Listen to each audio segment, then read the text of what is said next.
Good morning. This Nivius morning, beautiful sunrise happening out here, and pinks and like turquoise blue. Barbara Richardson, good morning to you. Dana Kreshok, welcome. Stephen Andrea. Yeah, the whole hillside is white. I think this is the coldest morning yet. Janisa, good morning. Karen Perry, welcome. Yeah, it's gonna, obviously we have this big storm coming through. So later this week, it's gonna be raining a ton. So cold or no, I gotta film out here while I can. Jen Smith, good to see you this morning. I saw another name go by and I couldn't read it. It went by too quickly. So, last week we talked a lot about the idea of joy, which these are just things that I'm taking time to think about, and that was so helpful for me to be able to articulate the source of joy in its various ways and to enjoy it, right? This week, I want to also do kind of a theme, and I have been studying the last several weeks with regard to the idea of story, and as our personal story as it relates to God's story. And it's so helpful to think in these terms because story has purpose, right? Has a beginning, a middle, and an end. There is resolution within story. The ultimate resolution, the end, the closing chapters of a book that you're reading. We hope our life, when it draws to a close, has such a meaningful ending. And thankfully, for those of us who have faith in Jesus Christ, we already know our ending. We're going to spend eternity in the presence of God. God's going to recreate the heaven and the earth. We're going to get our new body at the resurrection, and we're going to live with Him forever. I mean, that is the end of the story. But there are several turning points in our story that create purpose and meaning in our life that is so important for us to see. So I love talking in the sense of story as it relates to our life and it relates to God's life. And really, our life's story only takes meaning within the larger story of God. This is so important for us to see. This is why I think Christianity is such a legitimate way of viewing the world. Otherwise, our experience in life just feels like a series of random events. And sometimes things go well for us, and sometimes things don't. Sometimes people are nice to us, and sometimes people do things that are harmful to us. And over the course of our life, those harmful things accumulate in wounds, and it shapes who we are. So it's important to understand our story as it relates to all of those experiences and relate it to God's story. So let me just put it in the perspective of God's story is His plan that has begun at the creation of all things. Well, the story that I'm referring to, God is eternal. He lives in eternity past. He has no beginning, no end, right? But the story part of it does have a beginning. It's not God's beginning, but it's our beginning. It deals with the beginning of creation. When God decided to create things, people, he also had the end in mind. And because of this knowledge, because of this sovereign plan that God is enacting over the course of all of time that will end up in this place where we all know our end, eternity in the presence of God. That's the destiny of all of those who have placed their faith in God, from the beginning, Adam and Eve, until the last person takes their last breath, and all these things are fulfilled. That's God's story. And the reason this is so important is because we look to the past and how God has acted in this larger story in the past. And we see how consistently He is revealing His character, how He interacts with mankind, how the things that He has promised have been fulfilled in various ways throughout human history. And it's all recorded in the Word of God. We have this amazing book that explains how the world works and why, and there's purpose and meaning. And we can look backwards in God's history, in God's story, to understand this.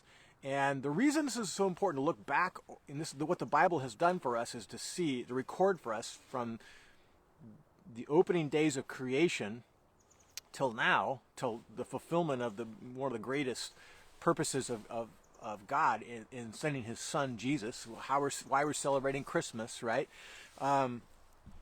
Is that we can see how He has carried out with purpose and meaning this story. He is authoring this story that has all kinds of purpose and meaning, and we are the primary recipients of the good that is coming out of this story. I love this.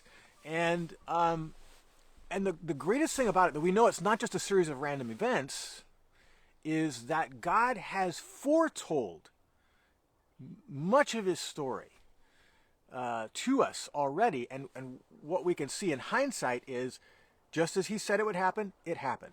The things He has promised have been fulfilled. And where we are right now in the course of human history, there's a lot of part of God's story that is yet to be fulfilled. But because we have the Word of God, He's already told us how it's going to end, how things are going to happen in the future.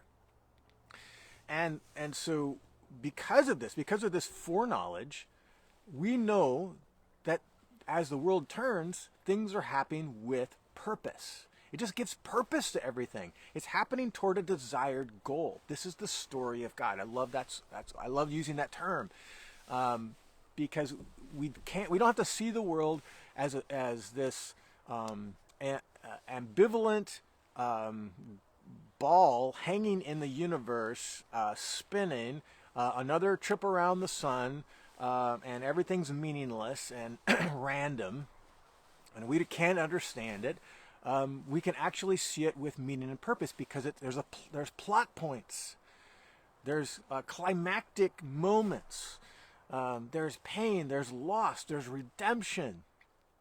All the great things about God's story, we could look backwards and see how they've taken place, and we can look forward because we know certain things that have been promised about the future, and we can bank on the fact that God's already fulfilled promises in the past that He's going to do it. And so it's important, first of all, as we lay this groundwork of the idea of story that we're going to talk about all week, is to see that God's story is filled with meaning and purpose. It's important for us to see the whole world, the planet, all of mankind living out this greater story within God's story. Otherwise, we don't have meaning and purpose. What do we have to look forward to? We just hope for the best today. We hope for whatever pleasure I can get out of life today. And if things go bad for me today, it's particularly debilitating because, first of all, I don't have any control over it. And second of all, what meaning is there in pain and loss and suffering? But God infuses meaning in all things. He's working all things out according to His plan, even using evil things, harmful things, to bring about good results. And we talked about this last Thursday, the idea of redemption, that there is a debt that is paid to reclaim ownership, to reclaim possession. That's the idea of redemption. That God could take things that were meant for evil and actually did result in evil, but He can turn them to make them all of a sudden result in good because they're a part of a larger story that has meaning and purpose. And that's where our lives fit into God's story. Our story is this 1 in 7 point whatever billion people that are currently living on this planet, all of us living out our story it's really important to us. But you think about it in perspective, I'm just one of 7 billion people that each have hopes and dreams and sorrows and joys and And yet God is intimately aware of every detail of every single person's life, whether we have a relationship with him or we are separated from him still because of our sin and our lack of faith. God still intimately knows everything about us. And but when we place our faith in Jesus, and our debt has been paid, and God begins to reveal to us the redemption of his story and our story, and we have a relationship with the Creator, the relationship with the grand author of all things, now we can start to see how our story makes sense and how one person of 7 billion, actually our life has meaning. And God is intimately acquainted with the details. But we also understand that because I'm one of 7 billion, this is one of the things I've been meditating on over the course of the weekend, is my life is pretty complex. I mean, how my little life, which is so short in the span of human history, how does this affect God's story at all? It's pretty insignificant. Yet, my story matters to God.